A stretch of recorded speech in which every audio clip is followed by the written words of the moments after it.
Hello good buyers, welcome back. Ngayon ay mag-quick unboxing tayo ng microphone. Nag-order ako sa online para naman makapag-upgrade tayo ng audio quality natin. Dati kasi cellphone lang ang gamit natin sa recording so medyo mahina, maingay, saka di ganun kagandahan ng quality ng audio.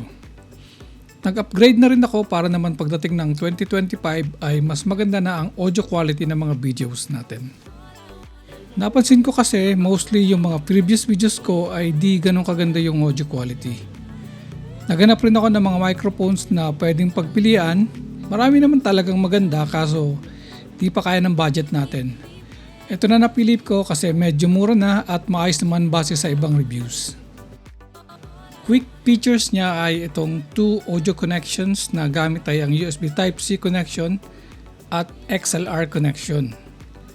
Ito pala ay Fifine AM8 streaming recording microphone geared towards gamers.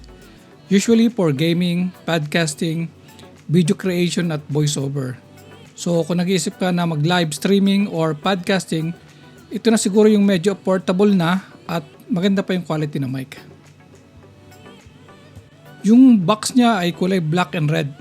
Medyo may dent yung box nung dumating sa akin pero tignan natin pagbukas. Sana wala naman damage.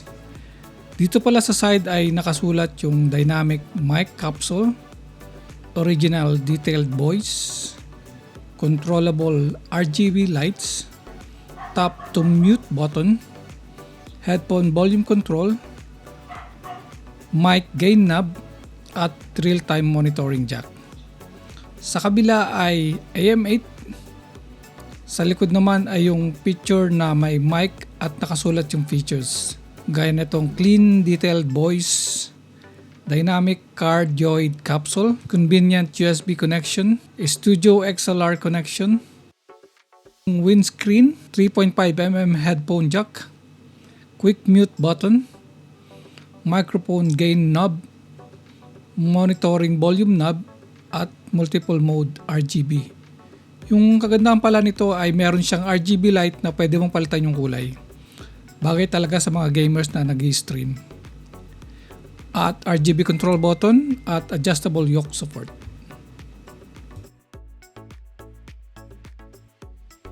Tara, unbox na natin. Naka-ready pa naman itong cutter natin dito.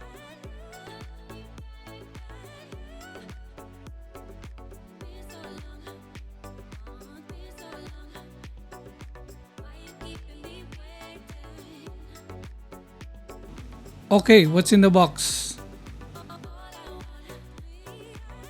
Inside the box ay ang Fifine user manual,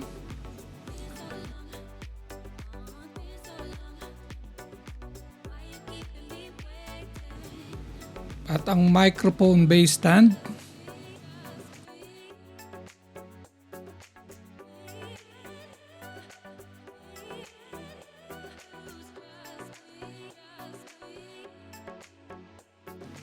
alisin muna natin itong foam.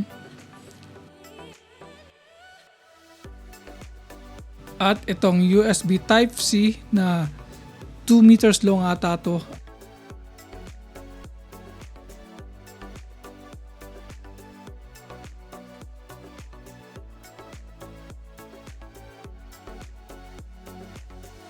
At itong microphone.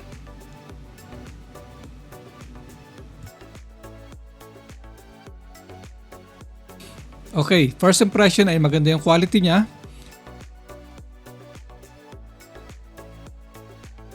Made of plastic yung body pero mukhang premium naman yung itsura. Ganon din itong nasa side. Bale itong stand at base niya ang bakal. Yung napili ko pala ay kulay black, meron din namang white version ito. Ito yung mic foam niya. At ito yung pinaka-mic niya talaga.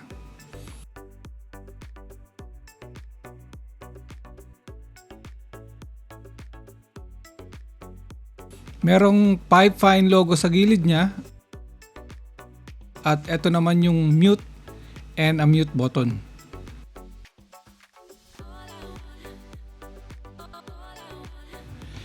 Ito naman yung RGB control para palitan ng kulay. Ito yung volume knob at saka ito yung headphone knob.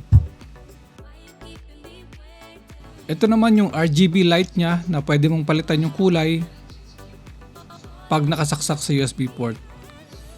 Yung connection niya ay ito, headphone jack.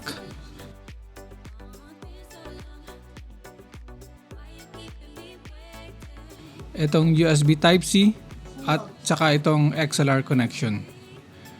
Itong sa side ay fix yung screw niya sa higpitan. Ayos na ayos yung quality niya.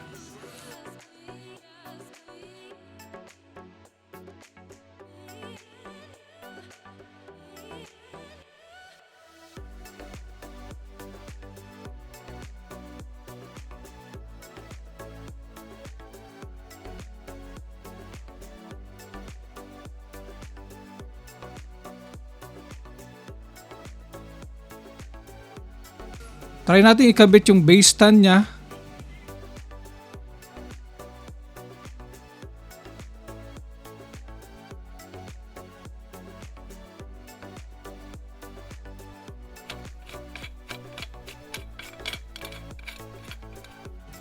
Ayun, ayos.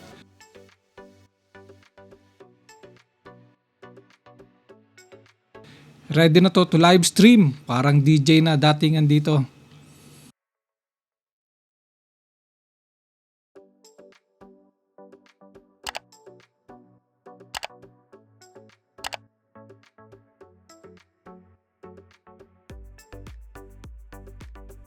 Ayan na yung itsura niya.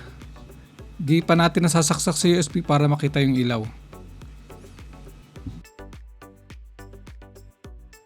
Pwede mo rin itong i-attach sa boom arm stand. Sa sunod ay testingin naman natin to para ma-share ko sa inyo kung okay ba talaga yung quality niya at ano yung mga di natin nagustuhan sa mic na ito. Sana nagustuhan nyo yung mabilis na unboxing natin. Till next time, goodbyers. Bye!